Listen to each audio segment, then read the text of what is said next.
আসসালামু আলাইকুম। আজকে আমরা দেখব কিভাবে গাড়ি চালানো লাগে এবং কি আমরা অল্প অল্প বৃষ্টি হচ্ছে তার মধ্যে আমরা গাড়ি চালাবো। তো আমরা স্টার্ট করি, ক্লাস করলাম, ক্লাস করে 1 নাম্বার গিয়ার, তারপরে আস্তে করে অ্যাক্সেলারেটর দিলাম, দিয়ে আস্তে আস্তে ক্লাসটাকে ছাড়লাম। আমরা দেখতে পাচ্ছি সামনে ওয়াইপার চলতেছে, যেহেতু বৃষ্টি হচ্ছে। একটু সামান্য একটু টান দিয়ে ক্লাস 2 নম্বর গিয়ার। আমরা দেখতে পাচ্ছি সামনে টার্নিং, ওই টার্নিংয়ের মধ্যে আস্তে করে প্রথম থেকে বাম দিকে থাকতে হবে, বামে বামে তারপরে টার্নিং দিতে হবে। খেয়াল রাখতে হবে যে আমার গাড়ি কখনো যেন বাম থেকে ডানে না যায়, বেশি মধ্যে না নিয়ে যায়, বামে বামে টার্নিং হবে।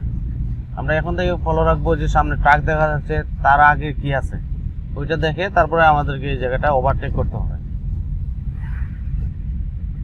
তো এই সামনের গাড়িকে আমরা আস্তে করে ওভারটেক করলাম, ওভারটেক করে 3 নম্বর গিয়ারে আমরা অলরেডি একটু আগে নিয়ে আসছি। এখন দেখা যাচ্ছে ওই দূরে স্পিড ব্রেকার দেখা যাচ্ছে, এখান থেকে আমি ক্লাস করলাম, ক্লাস আস্তে আস্তে ব্রেক, আস্তে আস্তে ব্রেক করলাম। এখানে আসার পরে আর একটু ব্রেক আস্তে করে, এখন আমি গিয়ারটা কমাইতে হবে, গিয়ার 1-এ নিয়ে আসলাম, আস্তে করে অ্যাক্সেলেটর, পরে ক্লাস ছাড়লাম, অল্প ছেড়ে ক্লাসটাকে ধরে রাখলাম, আর একটু জোরে টান দিলাম, টান দিয়ে ক্লাস 2 নম্বর গিয়ার, আগে ক্লাস ছাড়লাম, তারপরে অ্যাক্সেলটা দিলাম। ওই সামনে টার্নিং দেখা যাচ্ছে, আবার ক্লাস 3 নম্বর গিয়ার, সামনে টার্নিং, ওই জায়গাটা আস্তে করে যেতে হবে। মনে রাখতে হবে যে রাস্তা বাম সাইডে আমাকে থাকতে হবে সবসময়। আস্তে করে টার্নিং নিলাম, ওই সামনে আবার ডান দিকে টার্নিং, ডান দিকে টার্নিং নিলেও আমরা আস্তে আস্তে বাম দিকে গাড়ি রাখবো, বামে চেপে চেপে টার্নিং নিলাম। এখন আবার সামনে আমরা দেখতে পাচ্ছি যে আবার বাম দিকে টার্নিং, এই বামে যদি টার্নিং আমাকে নিতে হয় তাহলে এখান থেকে ক্লাস করলাম, হালকা একটু ব্রেক করে আস্তে আস্তে বামে টার্নিং। এখন তো গাড়ি স্পিডে আছে, বিধে আগে ক্লাসটা ছাড়তে হবে, ছেড়ে তারপর আস্তে করে অ্যাক্সেলটা দিতে হবে। আবার দেখতে হালকা একটা টার্নিং, ডানে হালকা টার্নিং মধ্যে গাড়ি বামেই থাকবে, এভাবে টার্নিংটা নিতে হবে। স্ট্যান্ডটাকে সবসময় নরম করে ধরা, যেন কখনোই শক্ত না হয়, শক্ত হলে কখনোই পারফেক্টভাবে টার্নিং নেওয়া যাবে না। ক্লাস ছেড়ে দিয়ে আবার অ্যাক্সেলটা ধরলাম। এখন দেখতে পাচ্ছি সামনে সাদা দাগ, ওখানে আবার স্পিড ব্রেকার আছে, হালকা করে ব্রেক, এখান থেকে ব্রেক করলাম, ব্রেক করে এই 1 নাম্বার গিয়ার দিলাম, আবার আস্তে করে কোনো শক্তি ছাড়া, ওয়াইপারটা একটু স্লো। ওকে, সামনে আবার স্পিড ব্রেকার, আবার ক্লাস করলাম, আস্তে করে ব্রেক, ব্রেক, একটু এক্সেলটা দিলাম, আস্তে করে অল্প একটু ক্লাস ছেড়ে ধরে রাখলাম,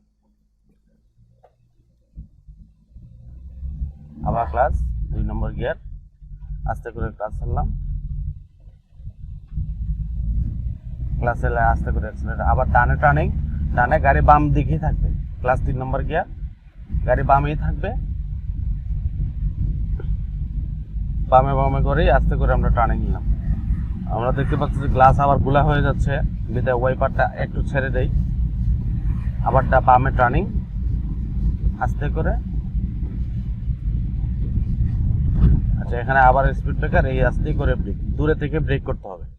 স্পিড ব্রেকারে এমনভাবে গাড়ি চলবে যেন বোঝা না যায় যে গাড়িটা স্পিড ব্রেকারের উপর দিয়ে গেল, যেন খুব বেশি কষ্ট না হয়, এরকম আস্তে আস্তে যাওয়া লাগবে। আবার ক্লাস 2, ক্লাস ছাড়লাম, আস্তে করে অ্যাক্সেলেটর, আবার ক্লাস, আস্তে করে ব্রেক, আবার 1 নাম্বার গিয়ার, ক্লাস ছাড়লাম, আবার ক্লাস 2 নম্বর গিয়ার, ক্লাস ছেড়ে আস্তে করে স্পিড দিলাম, স্পিড দিয়ে আবার ক্লাস 3 নম্বর গিয়ার, ক্লাস ছাড়লাম, ক্লাস ছেড়ে অ্যাক্সেলটা এইভাবে আস্তে আস্তে দেবো। এখানে আমরা দেখতে পাচ্ছি আবার ডান দিকে টার্নিং আছে, এই টার্নিংয়ের জন্য কোনো সিগন্যাল দিতে হচ্ছে না, আমরা কিন্তু মেইন রোডে চলছি, কোনো ইয়েতে সিগন্যাল নেই। রাস্তা বাম দিকে, রাস্তার সাদা দাগের ভিতরে থাকতে হবে, বাম পাশে, দেখে আমি ইয়ে করলাম। এখন টার্নিংটা আমার অটোমেটিক নামবে, ক্লাস করে নিলাম, হালকা ব্রেকে পা রাখলাম যদি ব্রেকের প্রয়োজন হয়। এই গ্রাউন্ড থেকে নিচের দিকে নামার সময় তো গাড়ি অটোমেটিকলি নামবে, এতে আমার অ্যাক্সেলেটার লাগে না।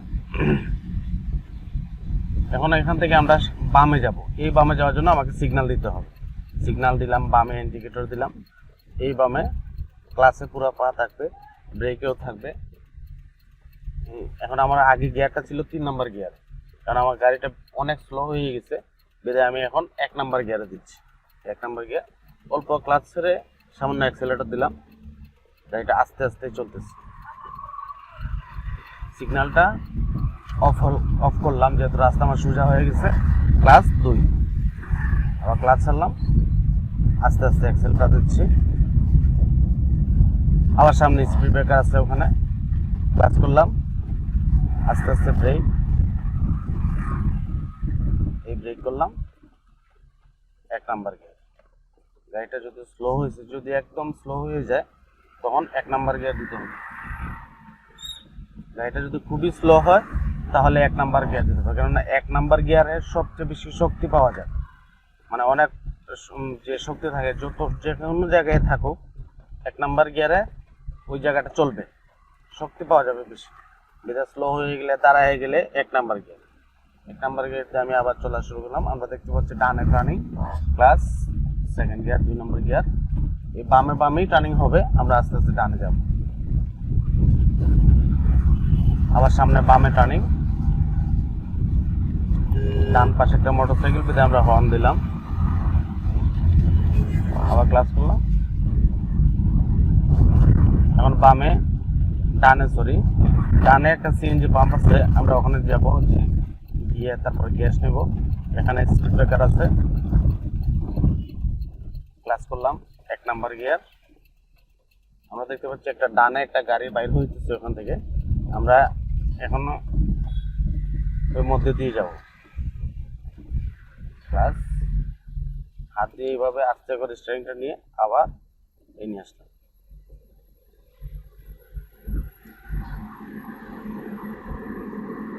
একদম আমরা পাম্পে চলে আসছি, এই পার্কে। ওকে, এটুকু আপনারা খুব ভালো করে দেখুন।